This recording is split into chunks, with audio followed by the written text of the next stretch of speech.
Welcome everybody to the second annual PIW IMA Mind, Body, and Soul Health Awareness Week. We did the kickoff yesterday to start off the week, and hopefully everybody enjoyed the kickoff, but we have a lot more in store for the rest of this week. And we just want to encourage everyone once again to participate, to share, to let everybody know that the week has already begun.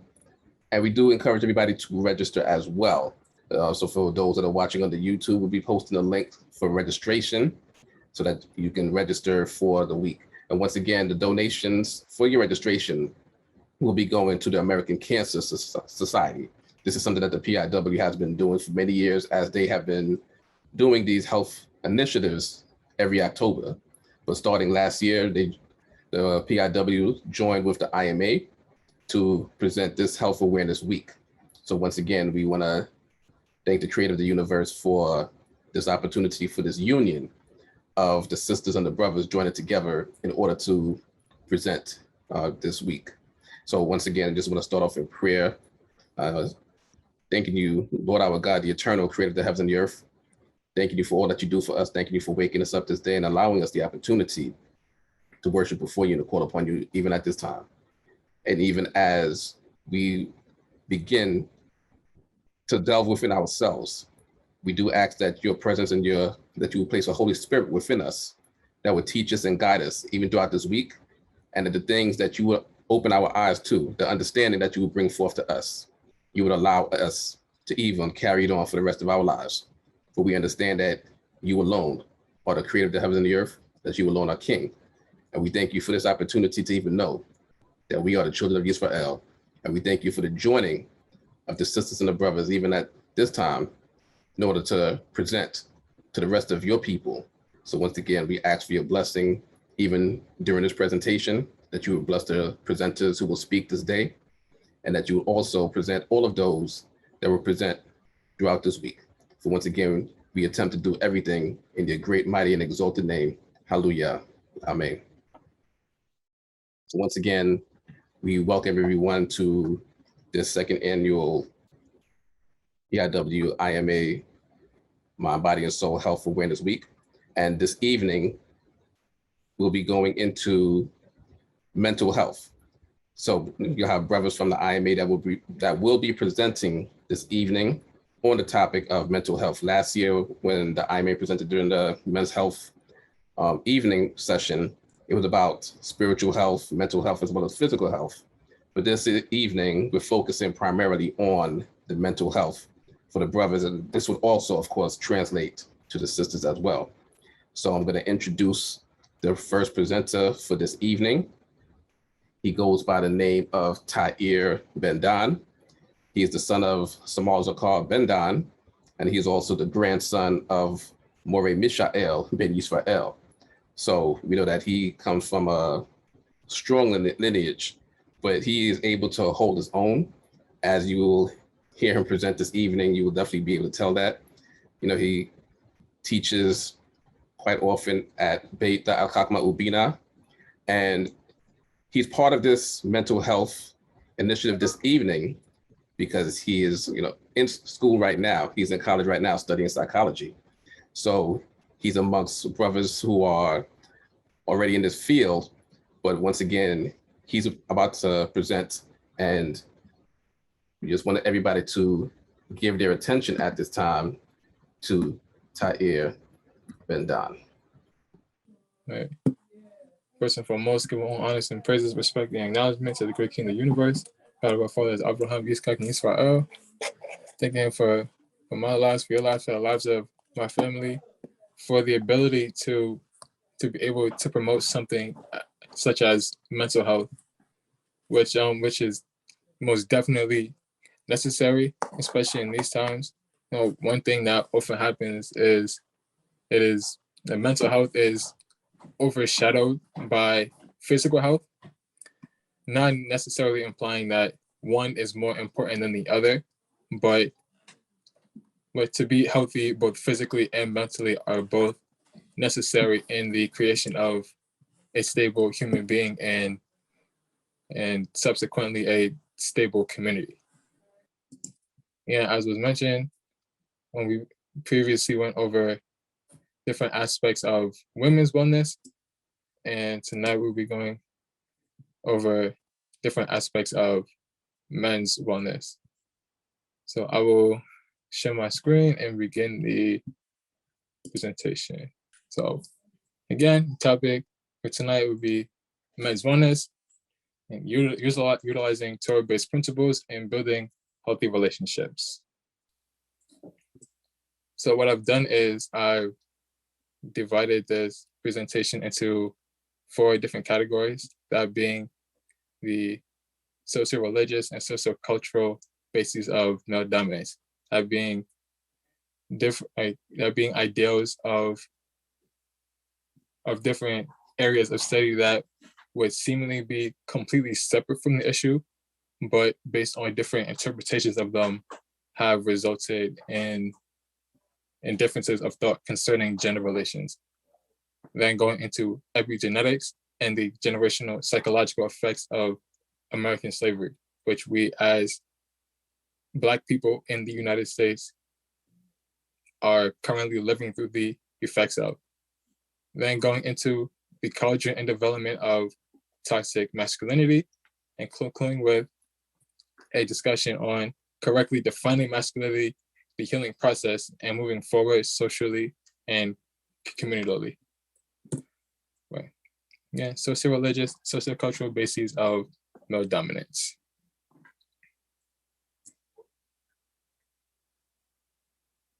So again, there have been different means of justifying why men should be the ones who are dominant in society.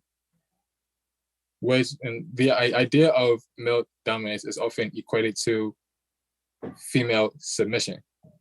For example, many interpretations of the downfall of Adam and Eve, the first men and women to have existed, as is stated in many religious books, and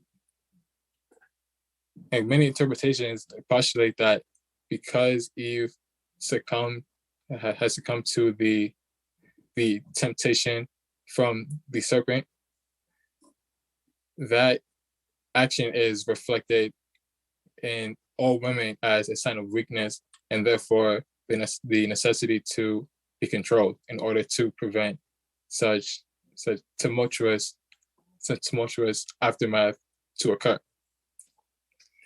Also, the fact that Adam, who was the first human created, the fact that Eve came from him, that is also used to justify the idea that men should be dominant over women and dominant over the governance of society. Also, from a biological standpoint, the biological differences of men and women were translated into the sociocultural norms for society.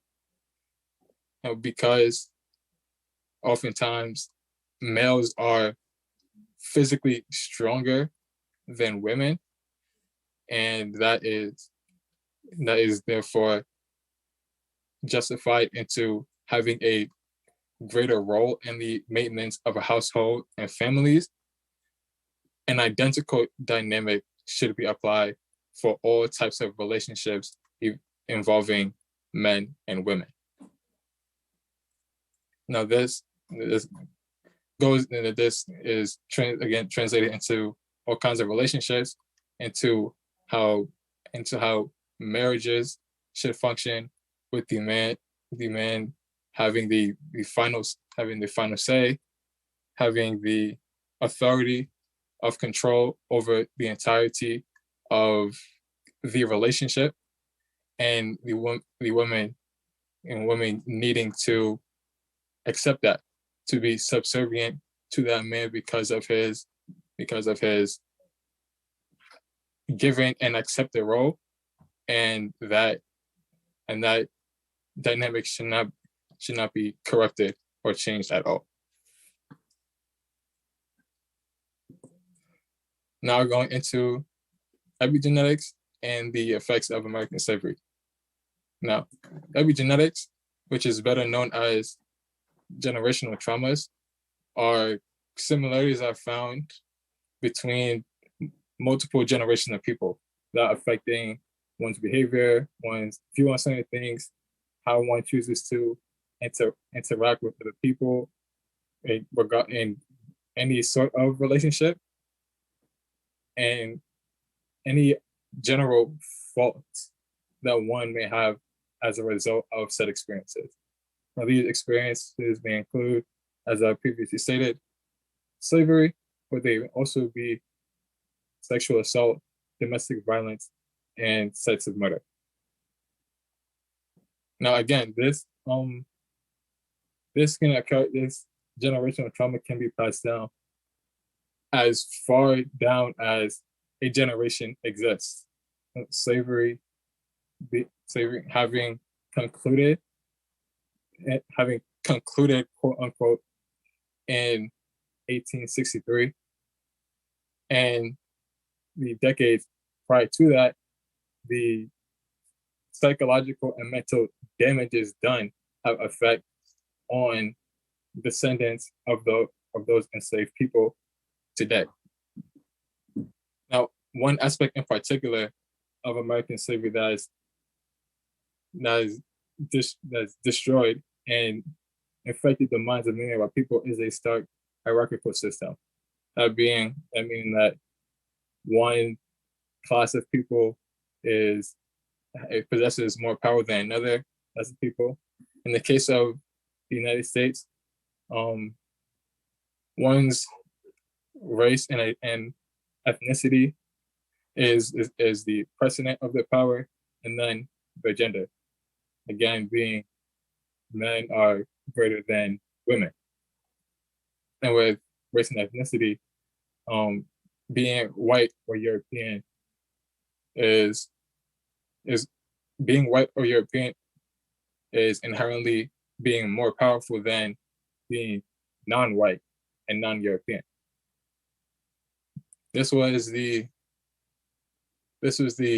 thought that was implemented into justifying slavery and justifying colonialism, and therefore led to many white nations justifying themselves and doing what they did. And as a result of many Black men having to ingest all of that, which would thus strip them of their dignity and their sense of self, the anger that results from this feeling of powerlessness is released onto those who would be powerless to Black men, which in this case would be Black women and Black children. And this is why in most cases of domestic violence, while the perpetrator of this type of violence is men. It goes by the same logic. Now going into a more modern perspective, that being the idea of toxic masculinity and how it developed. The idea of toxic masculinity is due to like the multiple aspects of masculinity, which would be generally considered unhealthy, are emphasized and equated to masculinity as a whole. Now, of course, there is no wrong in being a male. No, when children are born, it's either a male or a female. That's just, in that case, that's just a child that is born. There's nothing wrong with bearing a male child as opposed to a female child, and vice versa. However, social expectations have idealized different aspects that are often associated with masculinity. And again, because they are equated to masculinity, characteristics that do not precisely align with those would be considered undesirable or feminine. What was often perpetrated is men not being able to be emotional or crying, but rather having to keep this rough exterior, being unfazed by anything, being generally reckless and things of that nature. Now, from that idea is where different phrases like "man up" or different ideas of boys not crying comes into play. And this idea of toxic masculinity also justifies this different behaviors or attitudes that are absolutely unacceptable. Again, going back to the idea of recklessness, generally unsavory behavior, having no etiquette.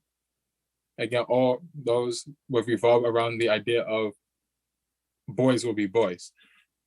Again, because such traits are often associated with being masculine, boys will be boys is not entirely shut down.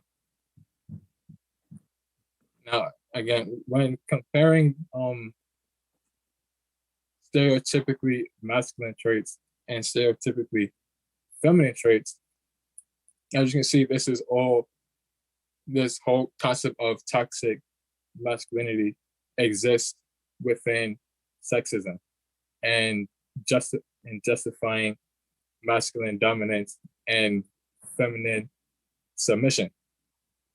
Now, oftentimes what you'll see is parents raising their boys, their sons, and their daughters differently according to what is generally seen as acceptable in a man or a woman.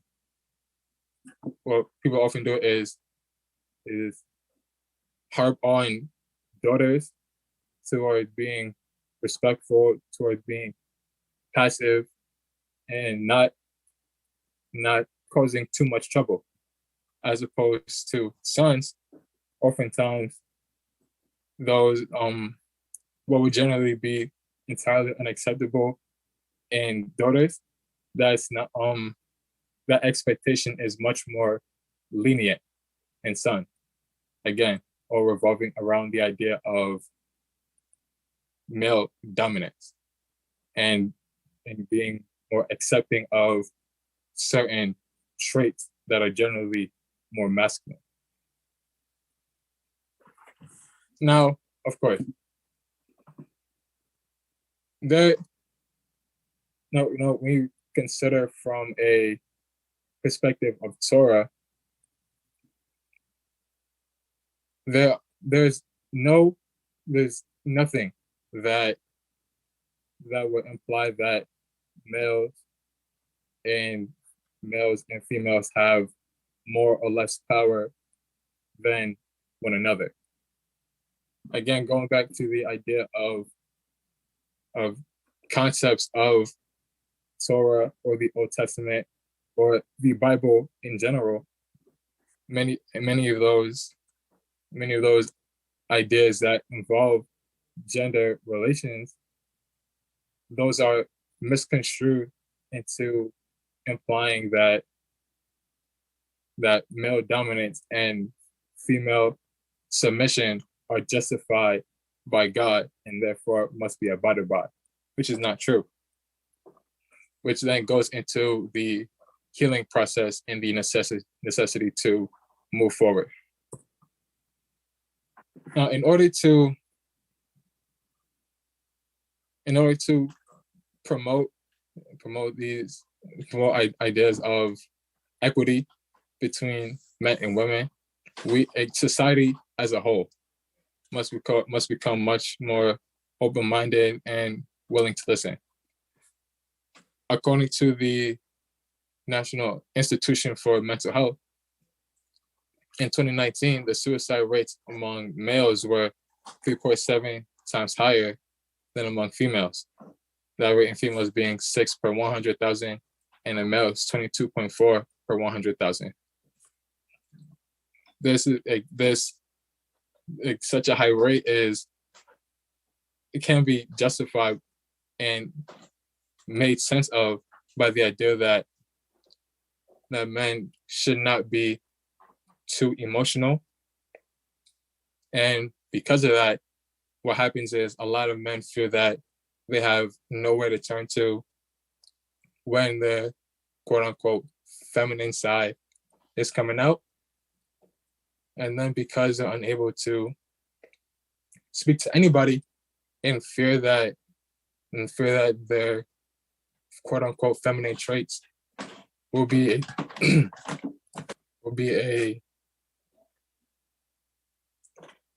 like something that they'll be bullied for or anything to that effect. That's all bottled up, and eventually they can't take it anymore and end up taking their own life. So therefore, society as a whole, not even only the Black community or Israelite community, what people need to start doing more is giving space to discuss one's mental health state or different things that one may be going through. Again, it's also necessary to recognize the wrongs and the faults and the ideas that are often put on a pedestal when it involves gender relationships. As you can see in the book of Genesis, chapter 5, verse 2, it says, "Male and female created he them, he being God, and blessed them, and called the name Adam in the day that they were created." Now it doesn't say that Adam was blessed and Eve was not blessed, or Adam was blessed more than Eve, or Eve was not as blessed as Adam because Eve did this, or Adam did not do this, therefore he was better than Eve. No, it says both of them were blessed because as creations of God, they are blessed. Again, there's nowhere that you will read in the whole entirety of the Old Testament that would say that any gender is superior or less than another gender. Again, all the ideas and schools of thought that promote the idea have misconstrued different parts of the Old Testament and taught them to so many people, which we have to release ourselves of. And then finally, the stigma against being emotional and seeking assistance must also be destroyed. What I often see is that people who, again, who decide to be emotional and speak their mind about what may be affecting them, or going to see a therapist, or going to seek out counseling, which is speaking to somebody that you trust enough with your thoughts. That idea is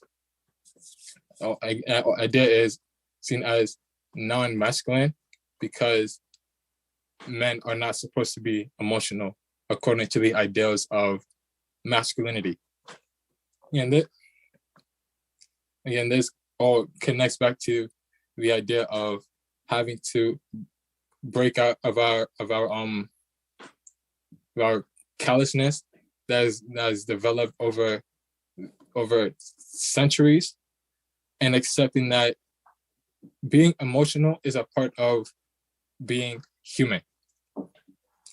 Now, again, males and females are not biologically identical, but one thing that both males and females have in common is the ability to experience a wide variety of emotions, both positive and negative. So if that's just a part of being human, there is no wrong in doing that. That would be like trying to inhibit one's senses. It doesn't make sense. Yeah, being emotional is necessary. If one was not emotional, that would be a problem. That would most likely be considered a mental illness, being unable to feel and experience emotion. So again, being more expressive, and if necessary, seeking assistance should be promoted more with those who may need it, especially in the Black community, where the idea of masculinity and toxic masculinity is inadvertently promoted just by how many of us were brought up. So again, there's nothing wrong. There's no wrong in being emotional. There's no wrong in seeking help. It's all about ensuring the health and stability of our people, which we need to promote for our own good. And that's that. References. Okay. So once again, we want to thank Tyre for his presentation this evening. For those that are watching on YouTube, you can actually place questions in the comments. We'll be doing questions after all of the presenters do present, but you can take time out to, if you have a question that's fresh in your mind, you can take time out at this time and actually put it within the chat. So once again, we want to thank Tyre for what he has done this evening in presenting.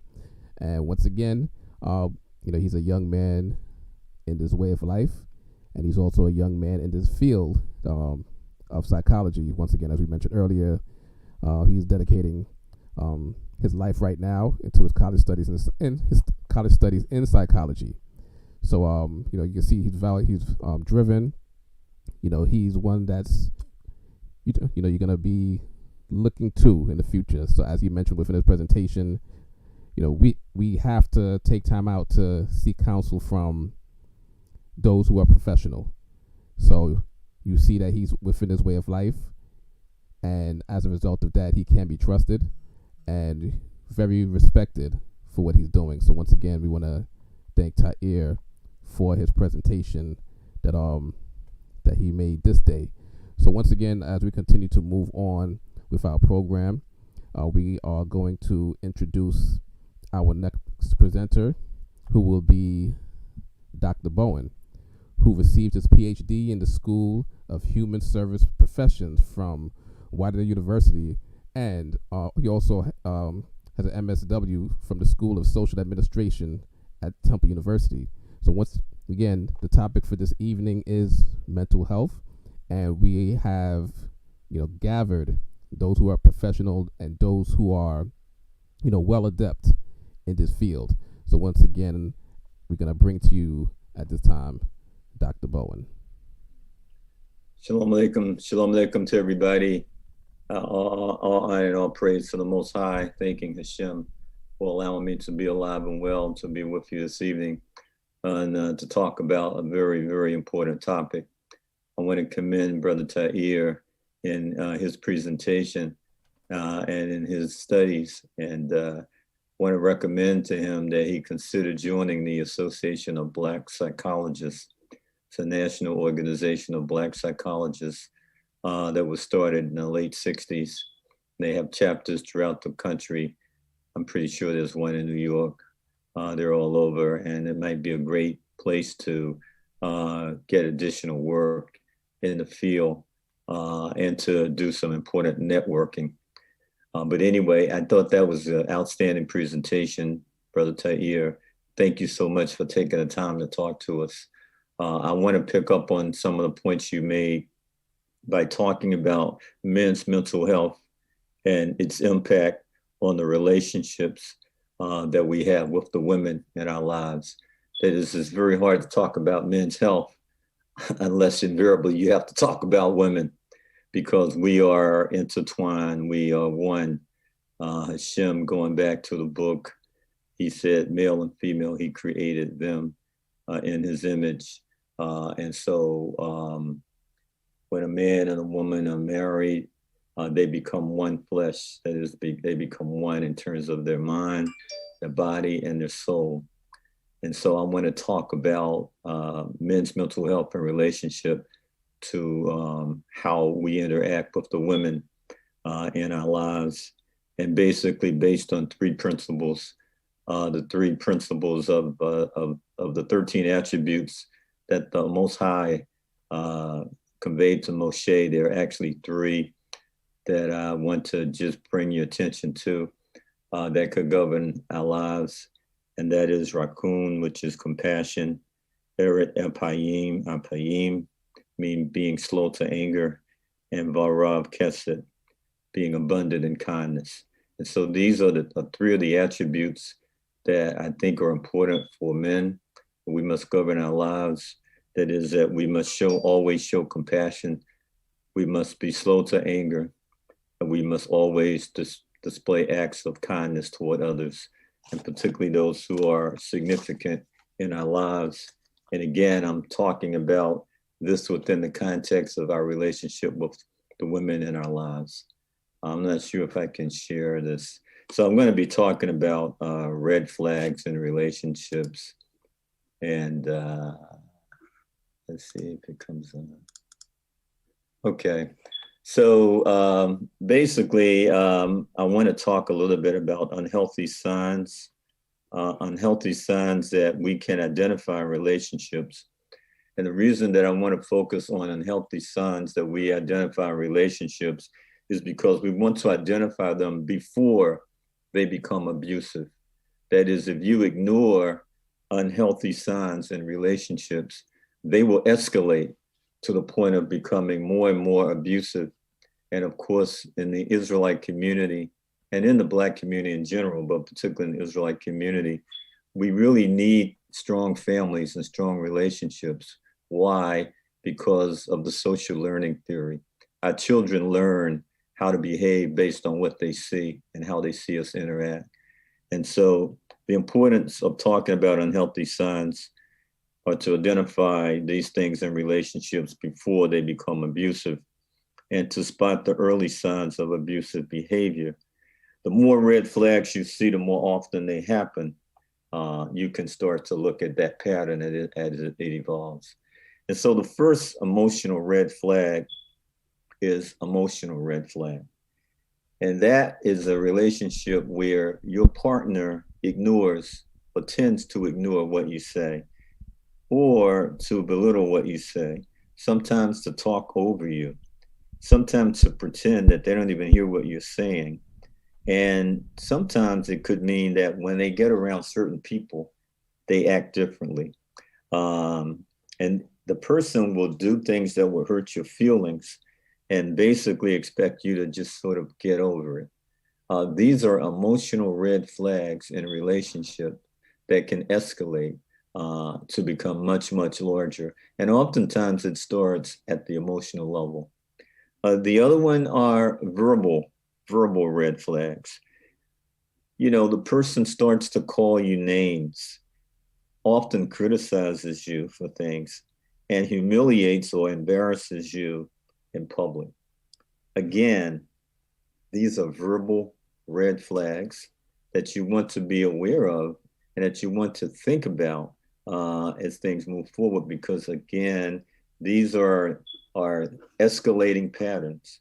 It starts with emotional, it then could escalate to verbal, and then there are others. And so the next one that there are actually 8, so just going to take time and go through all of them. The next one, though, are controlling red flags. This is a situation, and I think Brother Tahir brought this out real well when he talked about Torah, and nowhere in Torah where it talks about men being quote unquote superior. But sometimes there are situations where you find out that your mate wants to control the relationship. They want to be the one that's in control. Oftentimes, what you'll find out in controlling relationships is that this individual is not really willing to take any responsibility for their own actions, and they're not willing to work on improving their relationship. They really want to be in control. And oftentimes, when they're controlling red flags, it basically means that your mate does not value your opinion. It's only one way, and that's the way of this person who's actually wanting to take control. Now, obviously, these are things that could go either way. That is, you could find women as well actually exemplifying many of these traits. We're specifically talking about men tonight. But I think it's also important to keep all of these things in perspective. But again, emotional red flags, verbal red flags, controlling red flags. The next one is isolating red flags. This is interesting because sometimes the mate might accuse you of cheating, may in fact discourage you from spending time with your family or your friends. Sometimes it could mean that the person wants to control who you see, who you talk to, and where you go. These are, again, isolating red flags. And so the first thing I think is to understand that these are all patterns of behavior that actually start out very, very, sometimes even minute, very small. But if these patterns are not addressed, they will escalate into other areas. And of course, keeping in mind the whole point of at least my presentation is to talk about patterns of behavior that are abusive and to how do we stop these patterns before it escalates to situations that could result in sometimes tragic situations. As if you look at many news stories, oftentimes what ends in violence, physical violence, actually starts through verbal interactions, emotional interactions, and its patterns that I've talked about, the controlling as well as the isolating ones. The next one is really technological red flags. And so technological red flags, as you know, we live in a society now where everything is based on your cell phone and everything is electronic. And so when you see a situation where your mate is constantly calling you, sending you text messages, and expects you to be there every time they reach out to you, these are examples of technological red flags. And if you're not there when they reach out to you, quickly, they become upset and they become angry with you. Another example of technological red flags, frequently checks up on you via your cell phone. And thinking about that, may even try to locate you via GPS. just to find out where are you. In other words, technical red flags are also ways to control what you share, sometimes on social media. They may want your password or sometimes to look through your phone. Again, technological red flags. These are not things that are a true indication, but they are examples of things that could, in fact, escalate. The other area, threatening red flags. This is probably one that we all can kind of relate to. And these are things in which the individual will use looks, gestures, sometimes yelling, sometimes cursing, sometimes throwing things to scare or intimidate you. Sometimes may even make threats to carry out harm to you, to be emotionally hurtful, or to be hurtful physically. These are, in fact, threatening red flags. When you get to threatening red flags, it usually means that now things have escalated much more beyond just being verbal. The tone of the interaction is now much more intimidating. And again, as I mentioned earlier, one of the reasons why this is so important is because our children are watching these behaviors. And the more that they watch these behaviors, they internalize this as being the norm. This is how you resolve conflict. You resolve conflict through cursing, through threatening, through intimidation. That's not the sign that we want to send. And of course, it's not in line with Torah-based principles. So again, threatening red flags. Now, the other one, and there are only two more, the other one are physical red flags. As you talk to your mate and you find out that there's been a history of violence, where this individual has been involved in numerous physical fights, sometimes will lose their temper, is very explosive. The person might resort to destroying your own personal belongings, that is your cell phone, pictures, letters, gifts, punches a hole in the wall, damages your car. Again, as you can see, these physical red flags are situations that you really want to, first of all, you want to be concerned about your own personal safety. And that might mean isolating yourself from this type of behavior. Obviously, it means that this individual needs to get some mental health. I think maybe Brother Lamar might talk somewhat about this later, because a lot of this are actually indications of a need for mental health intervention that could take the form of counseling and or therapy.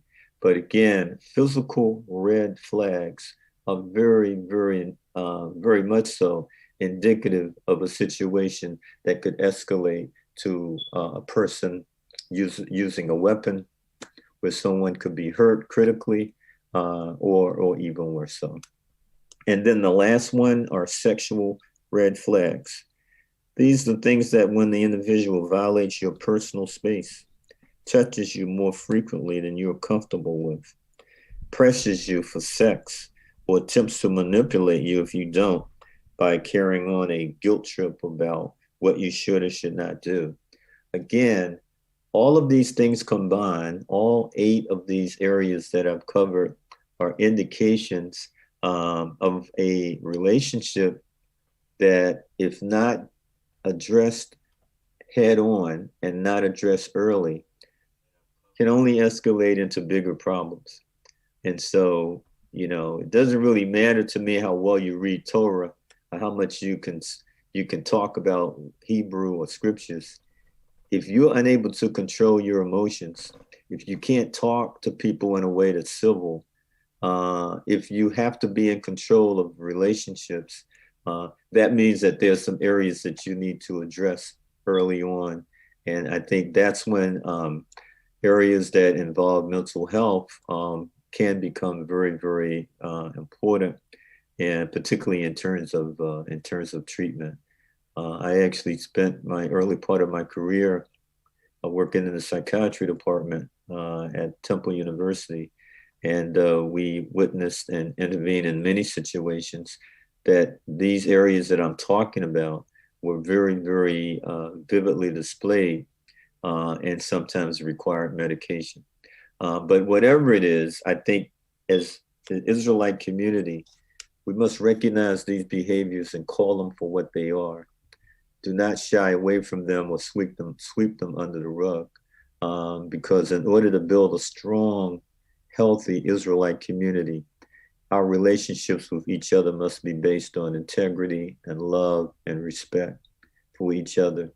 And that's why I think this is so important that we spend this time, not only tonight, but throughout the week, to understand and to take a deeper dive into the relationships that exist between and among men and women in our community.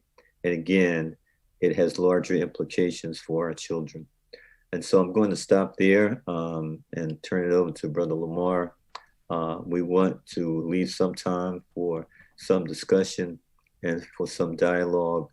So I hope that there's something I've said that might resonate with some of you and that it will prove to be helpful in your relationships and in our relationships moving forward.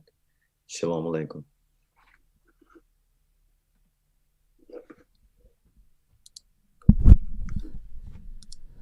So we want to thank Dr. Bowen for his presentation this evening. Very informative. I know, a lot of things, and definitely up to date, as he spoke about, the social abuse, and then leading into the technical abuse, things that are happening today amongst our youth, but not just our youth, those that are of us of age as well, as we are on social media. So we definitely want to thank Dr. Bowen for, his presentation this evening.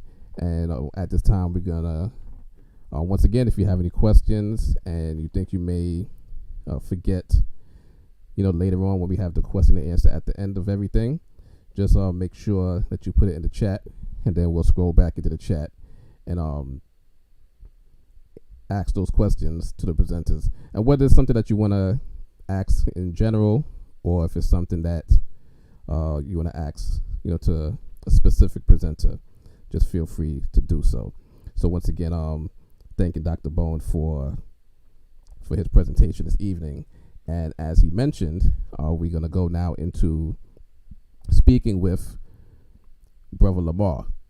And Brother Lamar Walker, he's an LPC in the CPSC, and is he's a licensed professional counselor in the state of Georgia, with nearly a decade of counseling experience providing individual, group, marriage, and family counseling.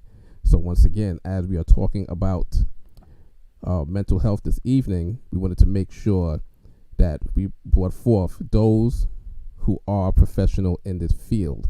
And that's one thing that we definitely want to stress, that when you're seeking counsel, you want to make sure that you seek those who are experts within their field. And so once again, we're going to introduce Brother Lamar, and as something that you may not know, he's the grandson of the late Rabbi Chaim White of the Commandment Keepers Ethiopian Hebrew Congregation. So many people have know about Commandment Keepers and that institution, and Rabbi White was one of the later rabbis of that institution. So Brother Lamar, who we're going to be introducing at this time, is the grandson of Rabbi Chaim White. But once again, he's going to present as well on the topic of mental health, utilizing his expertise. And also he's going to be requesting some participation from those that are actually in Zoom. So we'll let him do that at the time he's ready for that. But once again, introducing to everyone, Lamar. Shalom Aleichem, everybody. I do want some participation. I would like for us to have some real dialogue, some conversation with this. There will be information that I'll present, but I do want you guys to chime in from time to time, because there's going to be questions that I ask. And I've spoken before in various different arenas, and it's always good when I have crowd participation, just to make it feel, like we're having a good discussion and everything is flowing. So at this time, if you don't mind, I see quite a few of you guys, you have your cameras, muted or whatever. If you can unmute your cameras, so that way, I can see your faces. Let's be present with each other. If you don't mind, let's just unmute, you know, let's be able to look at each other. Just as you see me, I want to be able to see some faces, so that way I can get some responses and some acknowledgments as we talk. Also, from time to time, don't be ashamed to unmute your microphone when you need to. If there's any questions or anything that you want to say, you know, just chime in. So to start this off, and I know we need time for question and answers as well. So I'm gonna try to make this as brief as possible. But the first thing we need to think about as men, so this discussion is about men. As men, there's a lot that we hold on to. There's a lot that we carry with us on a regular basis. A lot of things that we carry with us are things that were given to us at a young age. A lot of lessons that were taught to us at a young age. Anybody, one lesson that you learned as a man growing up? Just give me one. Not to speak back to my parents. Not to speak back to your parents. Okay. Anything else? Ladies, if you want to chime in too, lessons that you may teach your sons or things they must know. Boys are not supposed to cry out. You're not supposed to cry. You're supposed to hold it in. Supposed to hold it in. Boys aren't supposed to cry. Okay. That's the sacred one. That's the sacred one. You said what? That's the one you hear the most, that boys are not supposed to cry. You know, why are you crying? Even though you may have gotten in trouble, don't cry, don't show emotion. That's girls do that. Boys don't show emotion. Okay.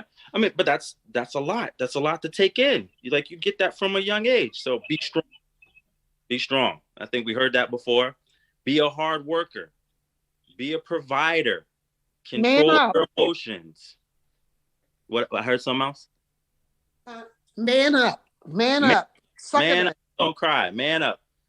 Now, some of those things we can consider toxic masculinity, but some of those things were necessary for us to be who we are and to be able to survive in this world, in this captivity.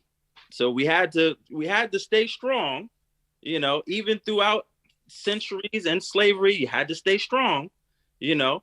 Crying out all the time was not helpful, wasn't useful for us, you know. Controlling your emotions, that's still important as men. You have to still be able to control your emotions. But that tearfulness, men can cry. So starting with that information, starting with that at a young age, all of that inside, we tuck that away. We have that. That's on our back. I have to provide. I have to make sure that everything is okay. I have to stay strong. We hold on to that. We carry that. That's with us. Then what happens when there's a crossroads? What happens when there's a loss of a loved one? What happens if there's a divorce? What happens if we lose our job or our home? What happens when we suffer from bad health? What happens when we start to get older and we start to lose our youth? So that's one more thing. One more, like, you got two hands. You have all of this stuff that you carried when you were younger. Now you have additional things that you're holding on to. And what do we do? What do we do with that? How do we work through that? So what happens when we experience trauma? Our emotions are too hard to control. Anybody, what do you think ends up happening?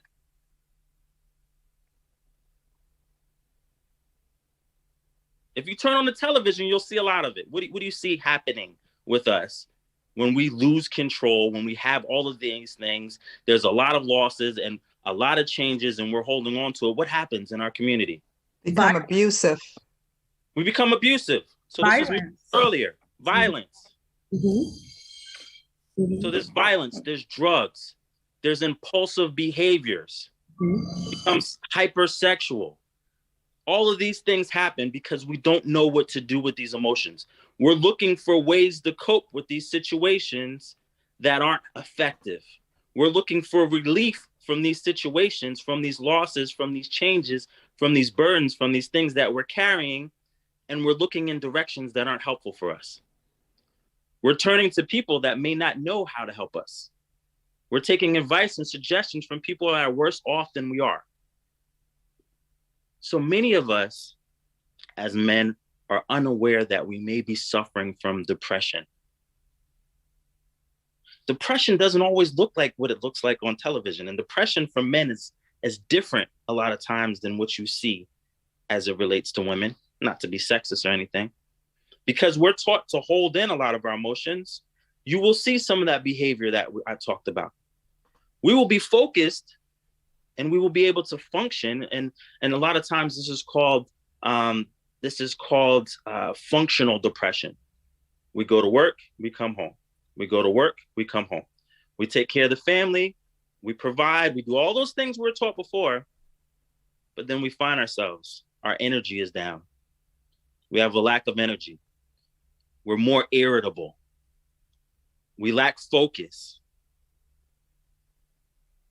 That is depression. We no longer, people call us, hey, you want to go hang out? No, I can't. I'm tired. I've been hanging out, I've been working hard. I've been taking care of the family. It's okay to socialize. It's okay. Once you get married, once you have kids, it's okay to still have social interaction and not isolate yourself. So the definition for depression, a low mood that lasts for a long time and affects your everyday life.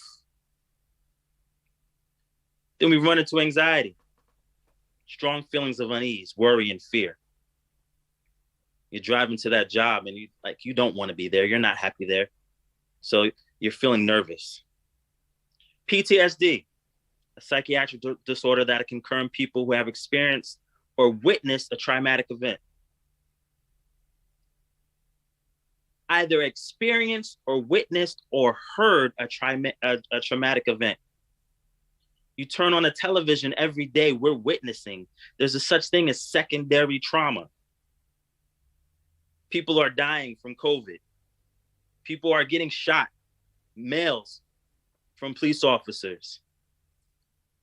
Secondary trauma. So now you're nervous walking out the house. Now you're nervous every time you see a police officer. Now you're having trouble sleeping, trouble eating. Most of us,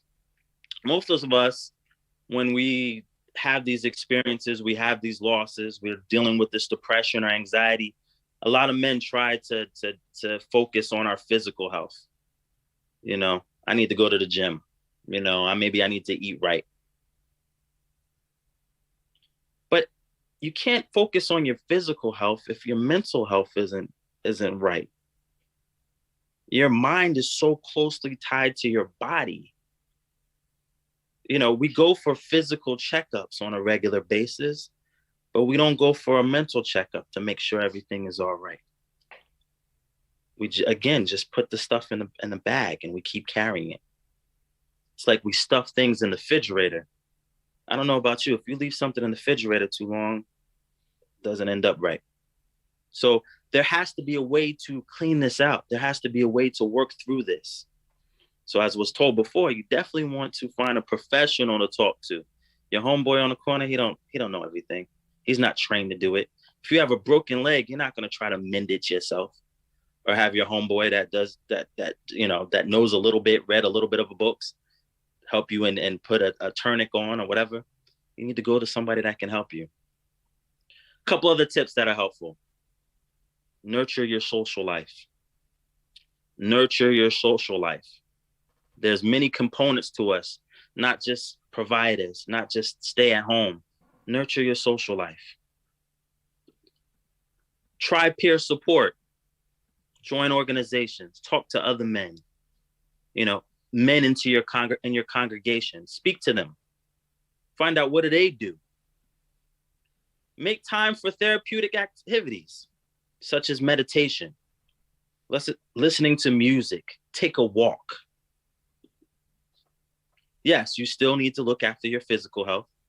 I know we don't like doctors, but we need to make sure that we get checkups, make sure that our teeth are good, make sure everything is great. There's a lot of us that are dying from cancer. So make sure that you're eating right, all of that. Contact a specialist organization if you're feeling really low, you can't get past these lows. Also, challenge the stigma and this discrimination about seeking help. going to a therapist. It's not just for white people. It's not just for women. It's okay. Me as a therapist, I go see a therapist. So make that happen, fellas. Any questions, issues, or concerns? That's all I got. Said I'll make it brief. All right, y'all. So once again, give it up for Lamar Walker, the final of our 3 presenters this evening. And we want to thank him definitely for the job that he has done with presenting. And we want to thank everybody that participated as well. And also, once again, for those that are watching on YouTube, we do encourage everyone once again to register for this conference for this entire week. So we want to make sure that the Eventbrite link is placed in the chat so that people can know where to register. But we want to make sure that everybody does register for this week. Tomorrow evening will be a session on relationships. And as we move forward, we'll have New Moon Service, Rosh Kodesh, 2 nights from now. And then we have the great cooking competition between the rabbis. So we'll see which rabbi is the best cook. Then the youth will be presenting or be having Shabbat's evening service. And then we'll be winding down this week, with a open discussion amongst the, let's say, late teens, early 20s youth. They'll be having a discussion after Shabbat. And then we'll be ending off with the gala this coming Sunday. So once again, we want to make sure that we remind everybody to register for the conference this week. And we once again want to thank all of the presenters this evening. We want to thank Brother Tyir. We want to thank Dr. Bone. We want to thank also Brother Lamar Walker as well for their presentation this evening. So at this time, if anybody has any questions, for those of you that are watching on YouTube, you can type your questions in the chat, and whether it's for a specific presenter or if it's something in general, and we'll get them to answer your questions. And once again, I want to thank the presenters as well for their brevity this evening. They all presented very well and were all concise and brought forth the information in a manner that was definitely well received for everyone. We definitely are well on schedule. So if anybody has any questions for any of the presenters this evening, you may feel free to put so in the chat. But just bring us forth some of the comments that are in the chat. Oh, go ahead. Let's see. I have a question. Yes. I want to thank the presenters too. I think they all did an extraordinary job, especially that Dr. Bowen person. Anyway, but here's what I want to say. I think this is such a serious topic that we really need to spend some time. And my question that I would put to the presenters is, now that we've discussed the signs, we understand what we should be looking for. If there is someone on this call today who's in a toxic relationship, what is the next step? When a person is being mentally and physically abused, the abusers are extremely apt at making you feel like you are the problem and that there is no solution.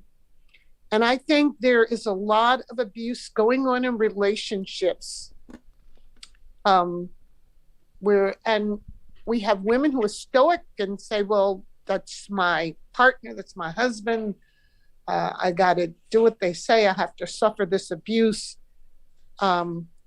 What is the next step? What should be, if someone is seriously concerned about a relationship that they're currently in, what should be the next step? Well, if you're concerned, then there's probably something to be concerned about. And I was just looking it up. I don't have it offhand. The first step I would suggest is to seek counseling yourself, just to make sure that, you have the resources that you need in order to get out of this situation.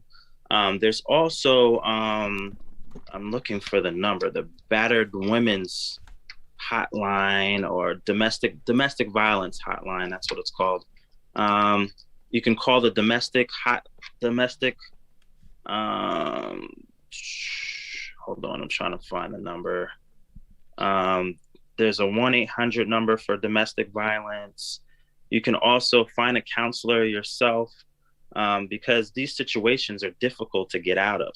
A lot of times people think, oh, why don't you just leave? But if she's not emotionally and mentally prepared to get out of that situation, or truly understand how toxic it is, it may be important for her to talk and work through that. Or if she has, or this individual has a history of trauma where they have the belief or the thought that some of the traumatic things that they're experiencing within this relationship is the norm for them and it's okay, they may need to consult with some people or a specialist to kind of work through those other traumatic situations, and also find a way to boost up their self-esteem, self-image, and find the strength in order to get out of that. And so if anybody else wants to chime in on it, I will try to find this number for the domestic violence. But yeah, so get some help. If you know someone that needs help, also go with that as well.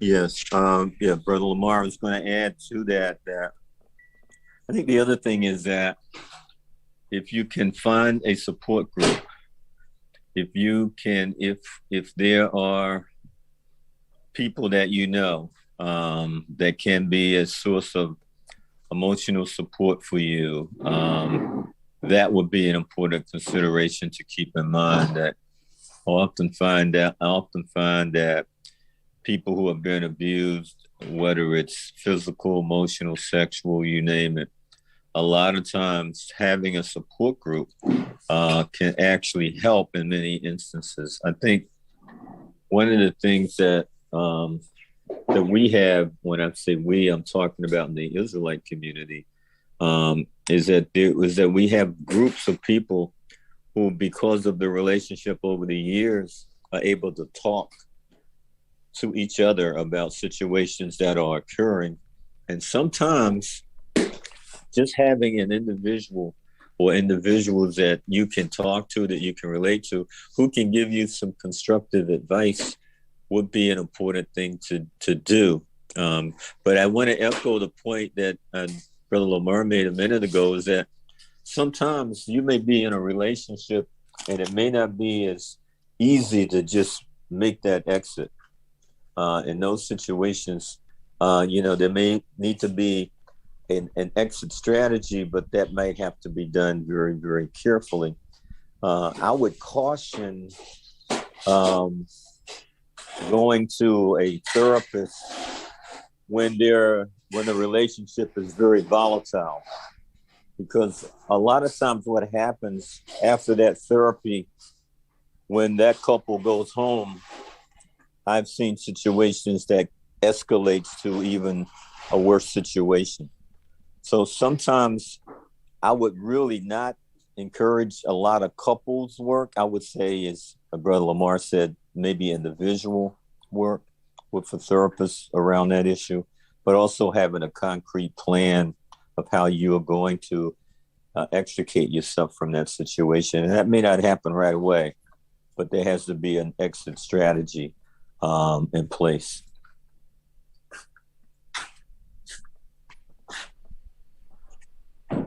Yeah, they put in the chat the number. It's 1-800-799-SAFE. So that's the number there, 1-800-799-SAFE, or 1-800-787-3224. So those are the two numbers for that. And you can find a therapist too. Like, it's real easy to find an individual therapist nowadays. Like before, it's like, hey, where do I get the help? How do I get the help? There's Psychology Today that you can go on. So it's psychologytoday.com, put in your zip code, and you can find a therapist in your area, or a psychiatrist, or just a mental health professional. There's so many different platforms. You know, today's the information age, so you can just type in therapist and it'll show you dozens of platforms to find a therapist. And then now with everything going on, majority of therapists are virtual, so you don't have to worry about going in the office or whatever. You can talk to them on your phone, in your car, in the office, you know, everywhere. So it's more convenient now.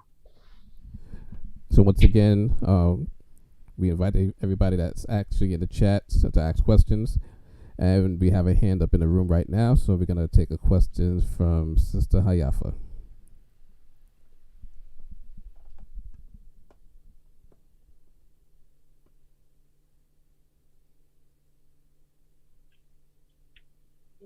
Shalom. Oh, Can I be okay.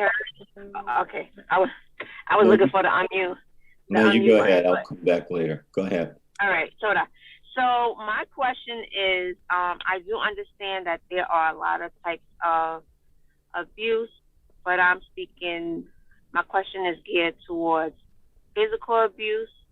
And oftentimes I have heard in the Israelite community that police should not be called, authorities should not be called in situations where intervention needs to happen. And I want to know from some new select people here in this room, you know, what are your thoughts on people, women?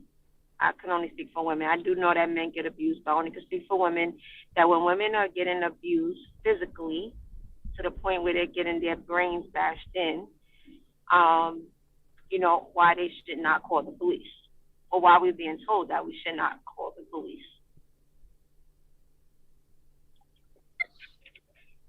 I mean, your abuser is going to tell you what they want you to hear, so they don't get in trouble. So, like, well, I'm not speaking. I'm sorry, no, I'm not speaking against the abuser. I'm talking about the leadership in the Israelite community that have been telling people do not call the police on their abusers. That's what I'm talking about. I don't know what community, and I don't know why they're telling you that, but you know, if my house is on fire, I'm gonna call the fire department. If my life is in danger, I'm gonna call the authorities so that way I can get help. So I don't understand why they would tell you, like, your life is in danger. You know, you're you know, someone is harming you, and you know, you need some help, some assistance.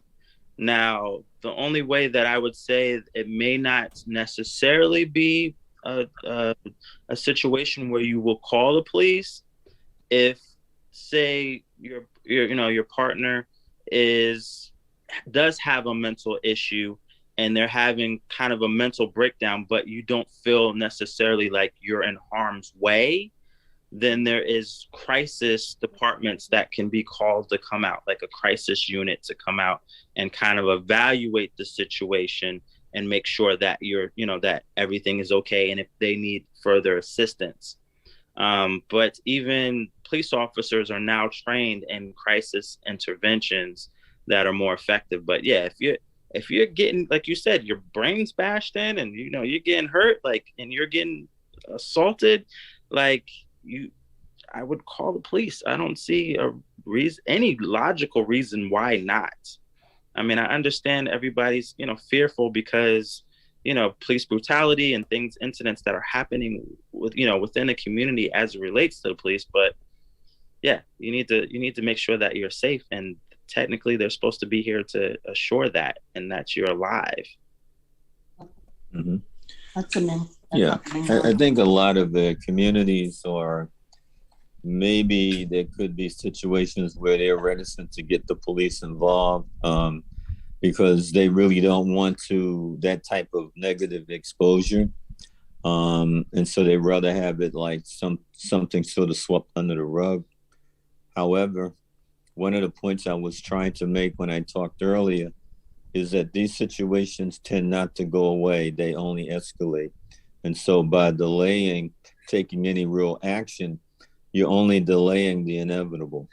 And so in many cases, you need to.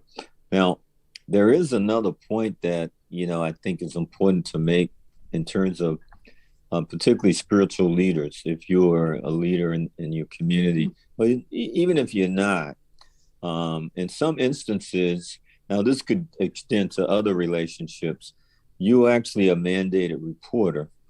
And so if you see particularly abuse that may be happening, a lot of times, it could be sexual abuse, and it could, now we're looking at broader areas, but you're talking about abuse that could involve, in fact, a minor. If you're a spiritual leader, you're liable, you're a mandated reporter. You need to report those things. Now, that might go against the culture of a particular community, but I think you have to do what is in the best interest of the individual or individuals that are being abused, which may go beyond whatever the prevailing culture might be in a particular community. But I think it's important that, particularly spiritual leaders, keep those things in mind as you observe situations. I'll stop there.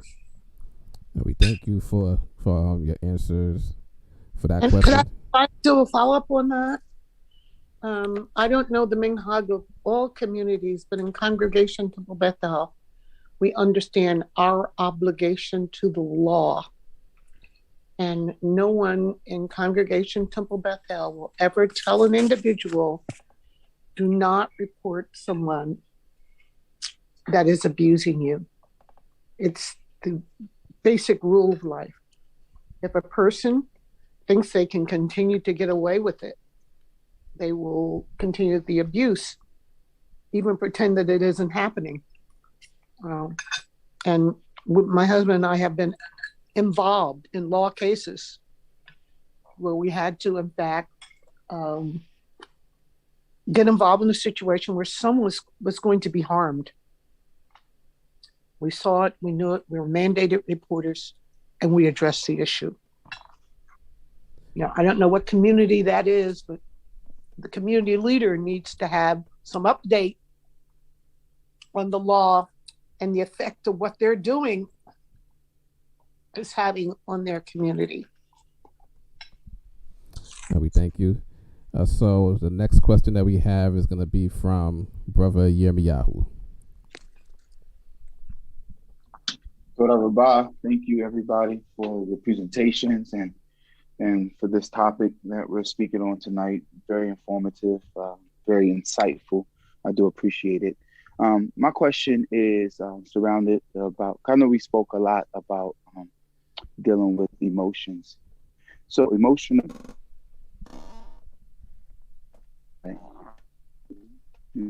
get very emotional, something that may strike a nerve, that may, some tips that you can give an individual in a way that is not strictly off of emotions, but they have the ability to respond even when they feel like, it did strike a nerve that they want to maybe lash out, but no, that's not the right thing to do. What are some tips they can do to maybe respond to their partner that they won't come off so disrespectful? Just really having that emotional intelligence piece.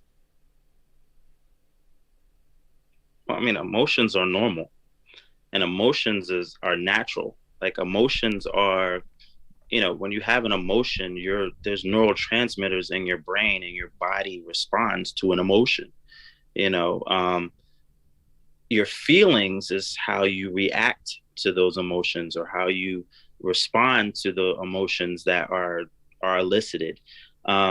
So the way to cope or deal with it is, one, acknowledging your emotions, recognizing that I'm angry, and you're allowed to be angry. Like if someone did something and you're upset about it, you're allowed to be angry. But I think sometimes we get it mixed up. If I'm angry, then I'm being abusive, or there's something wrong. No, as a man, you're allowed to be angry. The problem is, like you said, when I become aggressive. So when I become aggressive, then that's when I'm not taking in consideration the other person's feelings. And that those emotions and that getting to that point of aggression a lot of times is because there were things that weren't said previously. So remember I was talking about holding things in and just carrying it with us. So someone may have done something or said something that you didn't like before, but you're like, you know what? I don't want to create a conflict. I don't want to create an argument. I may have said this before, so I'm not going to say anything. Eventually that balloon pops. So now the message is, now you're going to hear me, and I don't care how you feel, you're going to hear me. And over time of holding things in and not expressing yourself and setting forth your boundaries and communicating with the things that you don't like, then that's going to continue to escalate. So one, make sure that you're assertive, you're expressing your emotions and letting people know, hey, I don't like this. This is not cool. And no is a complete sentence. Two, hey, if it's getting heated, if you feel yourself like once you get past 10, it's a wrap. But if you're at 1 or 5, you can feel it. You can tell, hey, you know what? Ooh, don't engage. It takes 2 to argue. Call a timeout. I tell my couples all the time, call a timeout, flag on the play, have a safe word, pineapples, whatever, express the timeout, but then also communicate when you want to come back to this conversation so that it's not hey, I'm just avoiding this. Hey, give me 15 minutes, give me 30 minutes. A good rule of thumb too, I tell my couples all the time that come in is, the old folks tell you, don't go to bed mad. If it happened early in the day, then yeah, but don't go over 24 hours without discussing a situation. Go take a walk, take a breather, cut on the game, do something else, as a quick distraction. And then when you can calm yourself down and get down to that 5, then you go into it. But yeah, it doesn't matter. It takes 2 to argue. And also keep in mind you have control over your emotions. So if you allow someone else to control your emotions, then they won already. Like you lost it, like you're out of it, so you have to take back some of that control and calm yourself down. It doesn't matter. We had that, sticks and stones may break they could say whatever, but just, it doesn't feel good. Acknowledge it doesn't feel good, but then keep it moving. And then if you can come back to it later on. So, yeah, when we talk about abuse, we get emotionally abused too from time to time. So yeah, I hope I answered your question. And excellent. And once again, thank you for your answer in regards to that. And the next person to ask a question will be Janaya. Hello. So my question is, how do you help someone who is being emotionally abused, who doesn't know how to walk away? Because some people are relatively acceptive of toxicity in relationships. Not everyone is able to walk away, as we were talking about earlier, rather easily. So how do you help someone who is being emotionally abused, who doesn't know how to walk away? Be there to support them.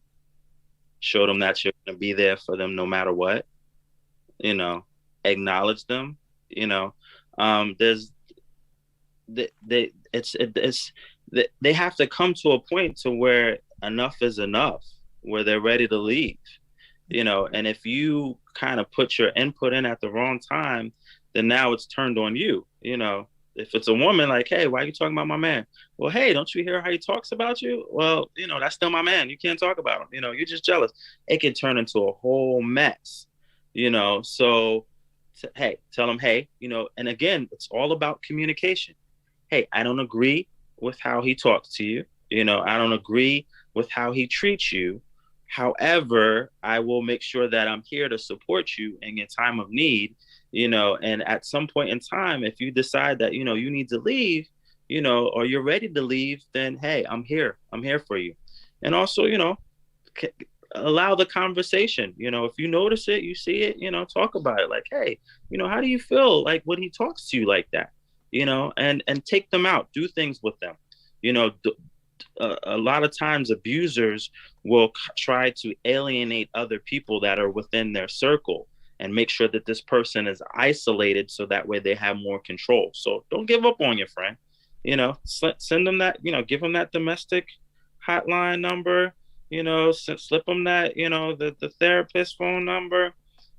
There's going to be a time where they're going to want it or need it, and at that time, it's going to be important for them to know that there's people there to help them. Yeah, I was going to say, I think that's the key, is that change is very difficult for people in general. And, until a person is motivated to change, you could talk all day and all night, but the motivation has to happen internally. It's almost like the old AA meetings. That is, the alcoholic has to first of all admit they have a problem, and then maybe the AA meetings start to make a difference. And so it's pretty much the same, as that change has to happen internally. Obviously, using reason and logic doesn't always work with people. And so I think you have to be patient, Janaya, but you also have to be consistent in terms of the message that you give that individual. And when, as Brother Lamar said, when they're ready, they'll make the change. But that might be on their time and not on your time. Once again, thanking you for that as well. I don't know how to put my hand up, but I have another comment if I will be allowed. Go ahead. I think I heard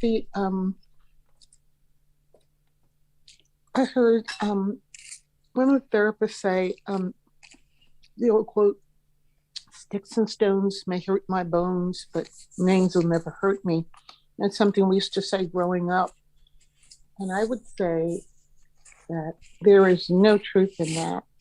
And here is why. Back when I was a sophomore, I think, in college, I wrote a paper about the emotive component of words. And relationships can be destroyed by the words that we say to each other. Some people are incapable of ever forgetting something that is said to them in a mean-spirited manner. And so we have to exercise care. You can't say the devil made me say it, or you really can't say that I was mad and I said it and I didn't mean it, because I think when people get angry, that's when they get the courage to say what they really feel. And you could do irreparable damage to your relationship if you are not careful about the words that you express when there is something going on that you're not happy about. And I think the rule of thumb is I try to put myself in the other person's position. Would I want him to say that to me? What would I feel if he said that to me? So if I don't think I'd like that, then I have to be careful not to say it to them. If you use abusive language, or you compare your partner to someone else, you're not like them, look at them, it could be extremely harmful to a relationship.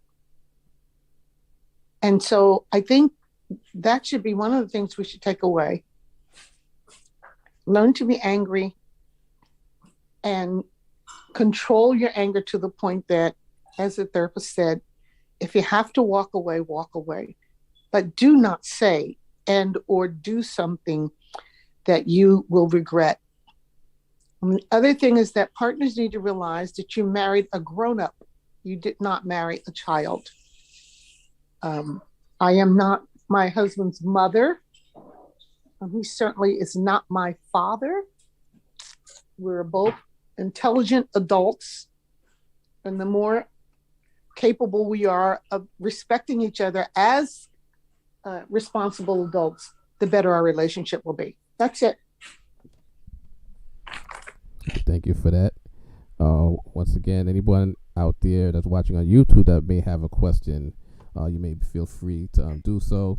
And once again, the National Domestic Violence Hotline is actually posted on the screen right now for those that that requested it.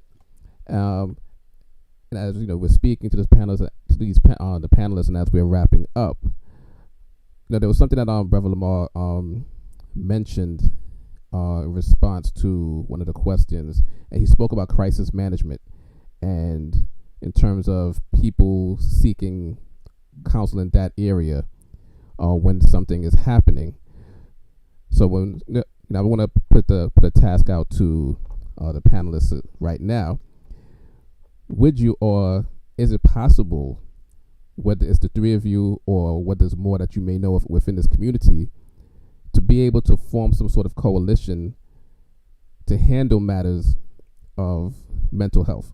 Not just speaking about the domestic violence, but for those that need counseling, because I heard all three presenters mention that there's something that our community shies away from, is seeking counsel professionally, while you might have Europeans and other communities that willingly do so.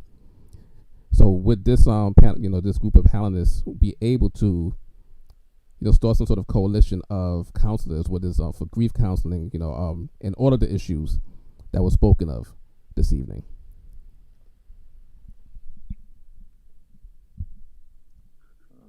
So by this community, are you talking about just within the Israelite community, or are you talking about, because I know quite a few African-American male therapists and African-American female therapists just scattered all over the place. I know about 20 of them in Georgia and various different areas as far as males go.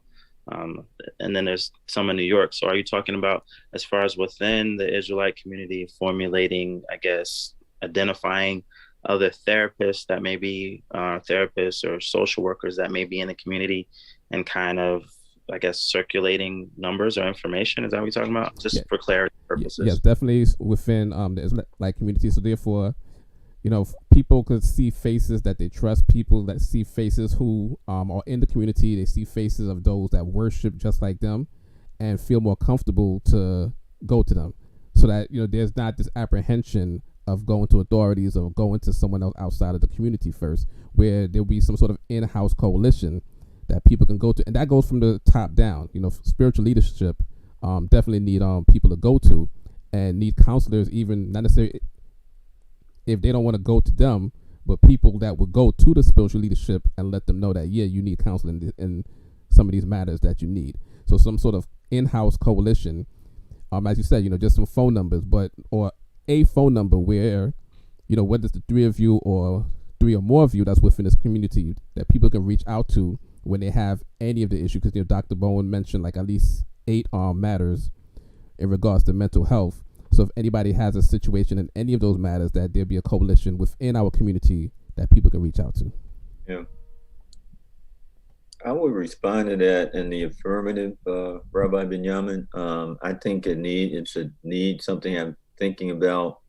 Among the three of us, we could probably only take so much, but I know personally, I'm a member of the Association of Black Psychologists, as well as the Association of Black Social Workers. Those are two organizations that I'm actively involved in. So I might not be able to be the one that might handle whatever that situation might be, but I think that we could provide resources through some of the other organizations, particularly some of the organizations that I mentioned that were, that really came out of the civil rights and the Black Power movement in the 60s, that are still around today and that are offering services to our people, in many instances pro bono. But, we just have to know what type of situations that are coming to us. So that's number one. The second point I want to make, though, is that there's a difference between therapy and counseling. So therapy is helping people to think through situations, helping them to free up things that might inhibit their growth, helping them to resolve internal conflicts or events, giving them space to explore their truths or their realities, helping them to figure things out. That's more therapy. Counseling is much more about giving advice, providing resources, providing counsel, suggesting certain things. So there is a difference there. And I think the other thing is when people come with different things, it could be a combination of both therapy as well as counseling. But it's important that we understand that we may not necessarily be talking about the same thing using these words. So we need to make that distinction. But I think it's something we need to do in our community, Rabbi, and I'm actually willing to do whatever I can to help to bring something like that into fruition.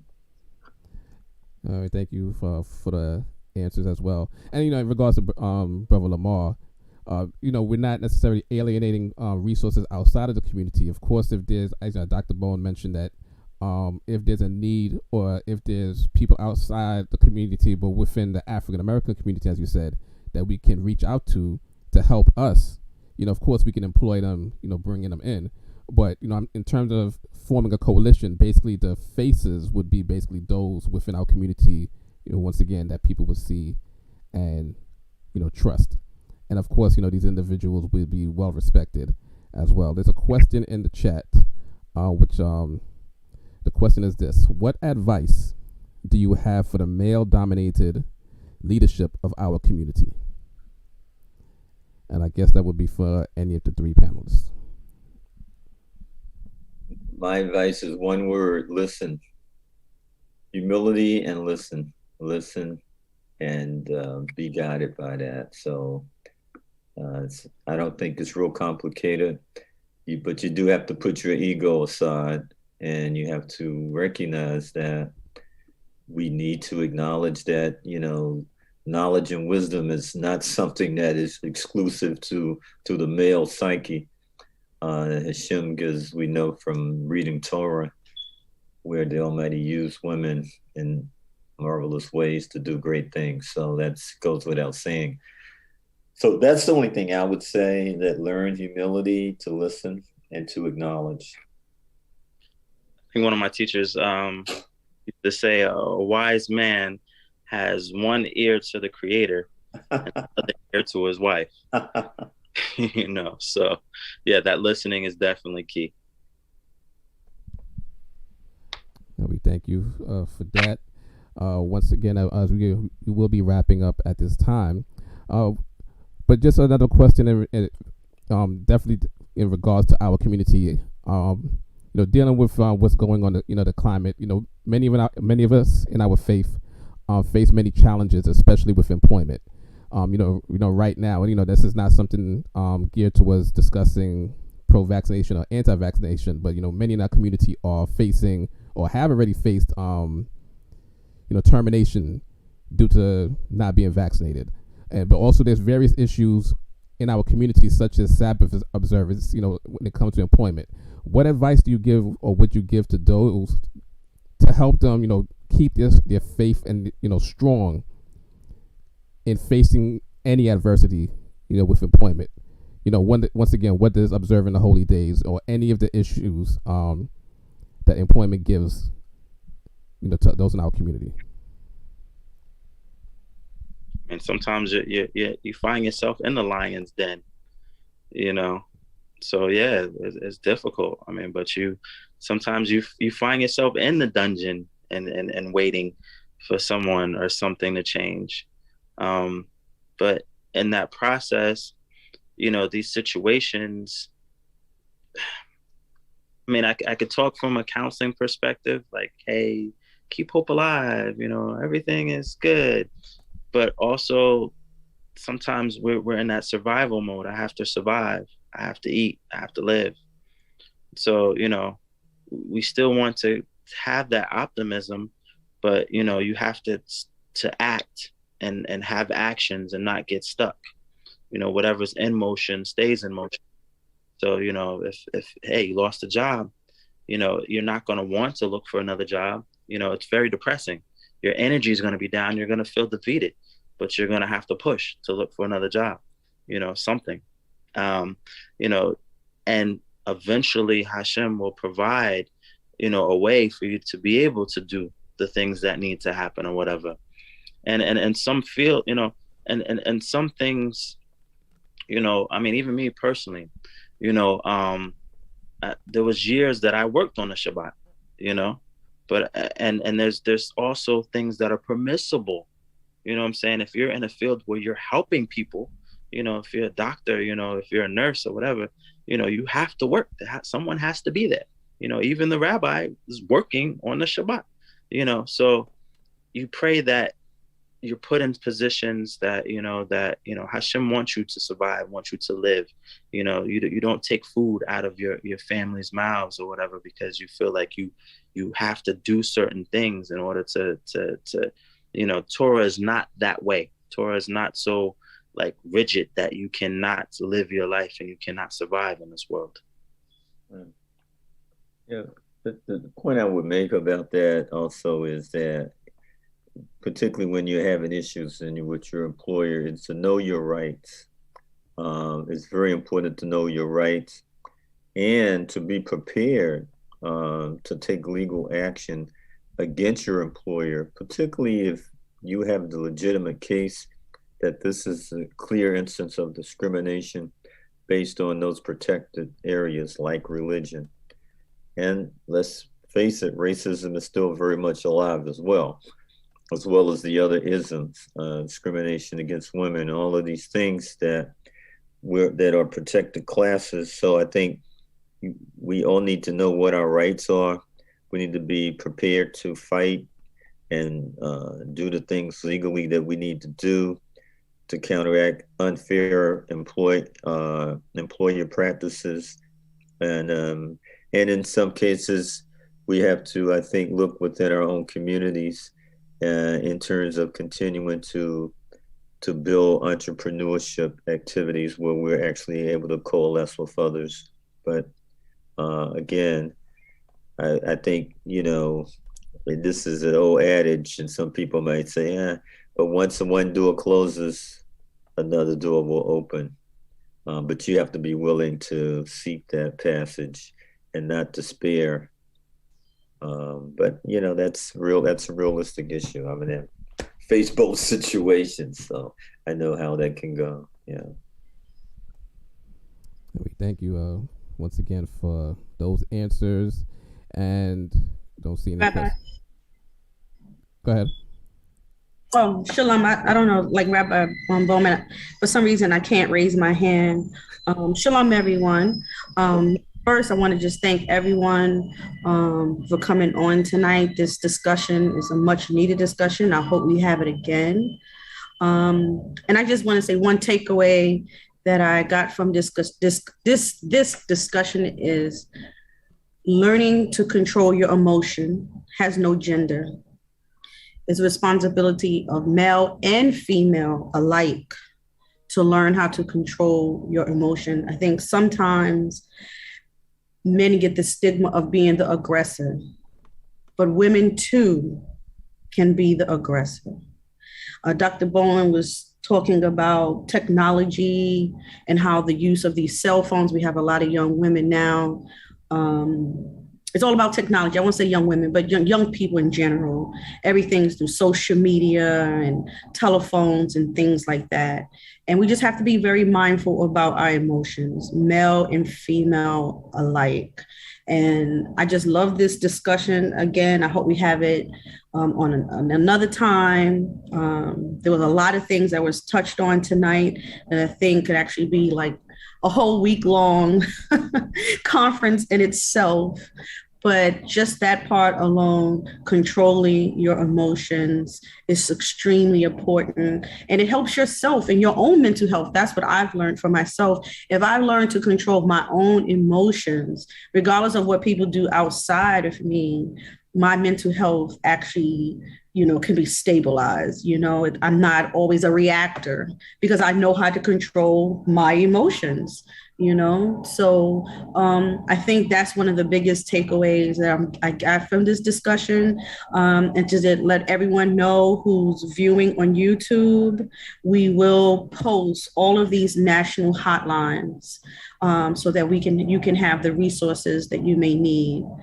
So thank you for this. Thank you to the panel for this discussion and bringing your expertise to the community.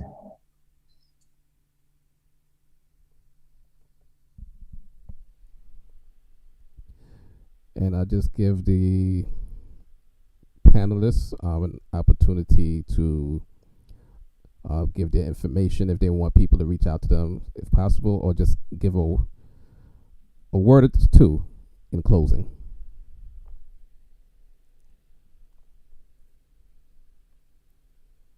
I would just say that in closing, I think we have to take this information, and I'm a strong believer in organization.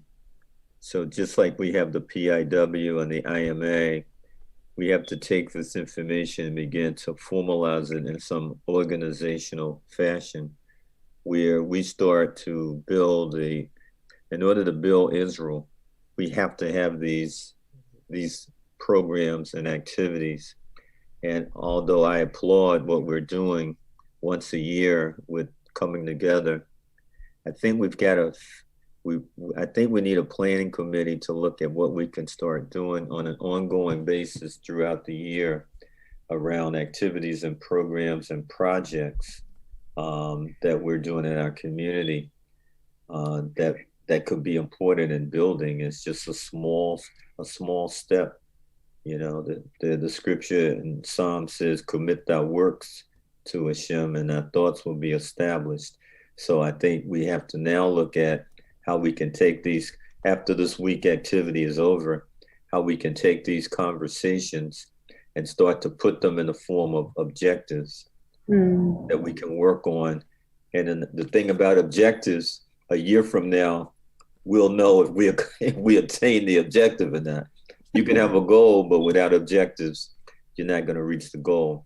So I think we have to think about what are some clearer goals and objectives we can reach within the next 12 months as part of these working together. And it could be programmatic or it could be strictly activity-based, but I've talked enough. Shalom. Thanks, everybody, thanks for the invitation. Thank you for listening and for allowing me to, talk and speak on this.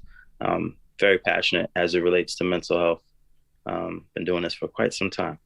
But if anybody needs to reach out to me, if you have any further questions, my website is mindful, MINDFUL, works, WORKS, counseling.org. Send me a message on there, email or whatever. If you have any questions, I can maybe point you in a direction. But I'm definitely looking forward to the work that we can do within our community to build and make sure that everyone has access to mental health in any capacity.